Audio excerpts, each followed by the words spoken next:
இன்னைக்கு நான் ஷேர் பண்ண போற ரெசிபி ரொம்ப சிம்பிள் ஆனா ஒரு game changer. Ladies finger fry, வெண்டைக்காய் பொரியல், அதுவும் less then 2 spoons of oil use பண்ணி நல்லா கிறிஸ்பியாக டேஸ்டியாக வழவழப்பு இல்லாமல் ஹெல்த்தியாக சாப்பிட்லாம். பார்க்கலாமா எப்படி பண்ணுறதுன்னு? யூஸ்வலாக என்ன பண்ணுவோம், வெண்டைக்காய் ஃப்ரைனா நிறையா ஆயில் விட்டு டீப் ஃப்ரை பண்ணுவோம்.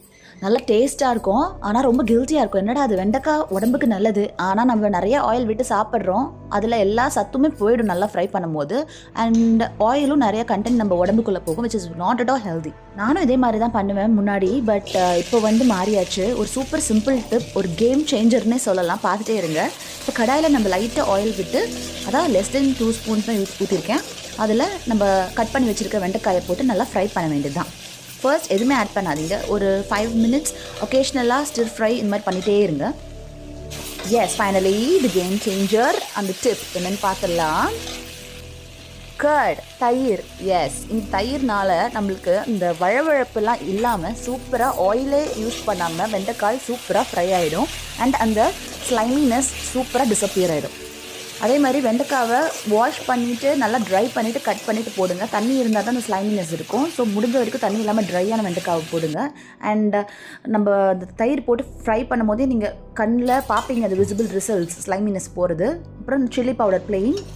அப்புறம் எனக்கு தயிர் இன்னும் தேவைப்பட்டுச்சு, அதனால் நான் போட்டுக்கிட்டேன். டோட்டலாக அந்த ஸ்மால் கப் ஃபுல்லாக காலி பண்ணிட்டேன். அவ்வளோதான். ஒரு 85 கிராம்ஸ்னு வச்சுக்கோங்களேன். ஒரு சின்ன கிண்ணம் ஆட் பண்ணிவிட்டு உப்பு போட்டாச்சு. அப்படியே ஃப்ரை பண்ண வேண்டியதுதான். ஒகேஷ்னலாக மூடி வச்சு ஃப்ரை பண்ணுங்கள். இது மஞ்சள் தூள். எஸ், ஒரு 2 மினிட்ஸ் ஒரு 5 மினிட்ஸ் அந்த ரேஞ்சுக்கு அப்போ மூடி வச்சு திறந்து இது மாதிரி ஃப்ரை பண்ணிகிட்டே இருக்க வேண்டியதான். பார்த்தீங்களா எவ்வளோ சூப்பராக ஸ்லைமினஸ் இல்லவே இல்லை பாருங்கள். அப்புறம் ஒரு கொத்து கருவேப்பிலை. இது நீங்கள் கருவேப்பிலை உங்களுக்கு பிடிக்குன்னா கடிச்சு சாப்பிடுங்கன்னா போடுங்க, இல்லாட்டி ஒமிட் பண்ணிக்கலாம். But it's good for health. So add பண்ணுறது நான் சொல்லுவேன்.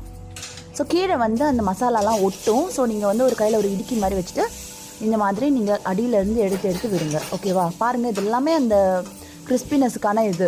நம்ம நிறைய ஆயில் விட்டு சாப்பிட்றதுக்கு சாப்பிடாமே இருக்கலாம் வெண்டைக்காவை. ஸோ இந்த நேச்சுரல் டெக்ஸ்சர் அப்படியே சூப்பராக இருக்கும். நீங்கள் எவ்வளோ ட்ரை பண்ணி பார்த்தீங்கன்னா உங்களுக்கு தெரியும். இந்த டிப்ஸை நீங்கள் கண்டிப்பாக ஃபாலோ பண்ணுங்கள். உங்களுக்கு ஃப்ரெண்ட்ஸ், ரிலேட்டிவ்ஸ் எல்லாருக்குமே இந்த டிப்ஸை நீங்கள் கண்டிப்பாக சொல்லுங்கள். Okay, thank you so much for வாட்சிங் கைஸ். ஸோ நெக்ஸ்ட் டைம் வெண்டைக்காய் ட்ரை பண்ணிங்கன்னா இந்த மாதிரி பண்ணி சாப்பிட்டு பார்த்துட்டு எனக்கு எப்படி இருக்குன்னு சொல்லுங்கள். ஓகே, கத்தம் இதுவே ஆரம்பம்.